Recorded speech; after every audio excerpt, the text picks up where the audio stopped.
What is up, guys? Derek Wilcox here for Wilcox Strength Incorporated, Team Power Rack Strength, and as always, wearing that Enzor Advanced Designs powerlifting gear. This is the beginning of a new block.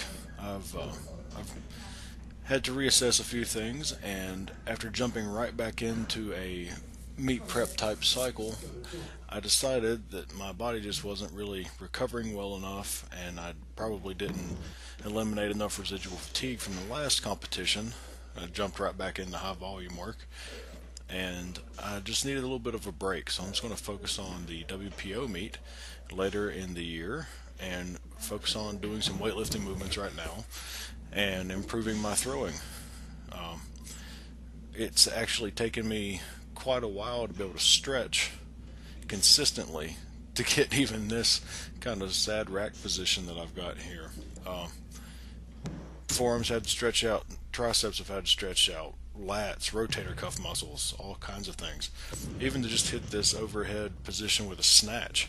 I used to hit this position and not even think about it, but recently it's been quite a struggle. So I've it's really become apparent that the time that I spend doing this away from powerlifting is actually what helps me stay relatively injury free, at least from major injuries. I have to increase my flexibility for all the weightlifting movements and for throwing as well, not just to stay healthy, but also just to be able to perform these things. So it's one of those benefits of being a more well-rounded strength athlete, allegedly anyway. I would say it's definitely been a gift I didn't completely appreciate until now. But you can see I've been working on my snatch here, real easy 60 kilo snatches, power snatches, and I've got a piece of plywood underneath my feet. And what I'm doing here is I'm trying to make sure that my foot pressures, as far as the transfer from heel back to the midfoot and hopefully back on my heel again when I start to really hit my second pull hard, is actually happening. I'm sure a lot of people have the same issue, but especially being less flexible than many weightlifters, when I slide the knees back under after the bar passes by on the way up to go into the power position of the second pull, I have a real bad tendency of picking up my heels and actually pressing through the balls of my feet when I'm trying to get as much power on the bar as possible. Now what this does is it takes the limiting factors from your quads and glutes and hamstrings and all the other major muscles that you have, and it takes all that away and makes the limiting factor your calves.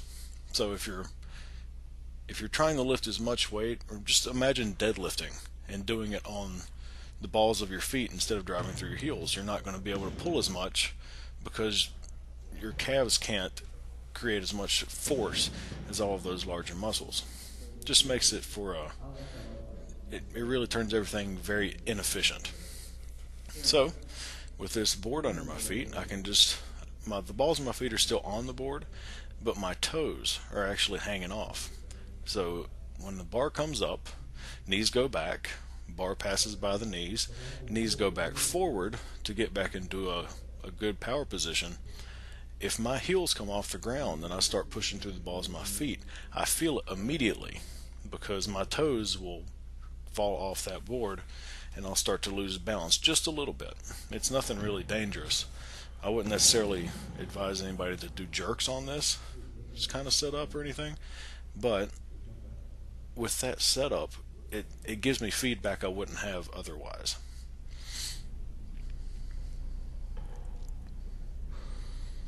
As you can see, the greens on here are 10K, and 80 kilos is a decent return weight for me.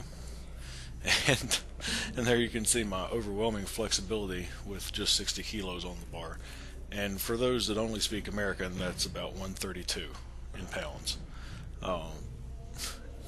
My forearms were super tight, and my wrists have been beat up for quite a while due to some benching issues. It seems like bench press always ruins everything about my body. My elbows get tendonitis, my shoulders get completely thrashed, and the cartilage is gone for the most part in my right shoulder. and then it messes up my wrists as well. Maybe I should just stop. I'll stick with weightlifting forever. Then again, powerlifting might just get rid of bench press one day, right? But these are power cleans and jerks, more of a push jerk than anything. And here I am working on getting the drive through my heels a little bit better instead of going up on my toes like that bad habit I told you about. Now, this is why I wouldn't advise anyone to do jerks on this setup, because that board can move, as you just saw in that last rep. And there's Taylor Portman from our program at school. And this is 100 kilos, or 220 for those of you that only speak American. And this weight's always relatively easy, but everything is really tight too. So on to the off-topic stuff. This is the truck, or the bed gate that I've got on my project truck. As you can see, it's been skinned. And what that means is all the excess metal that is on there that is not necessary has been cut off.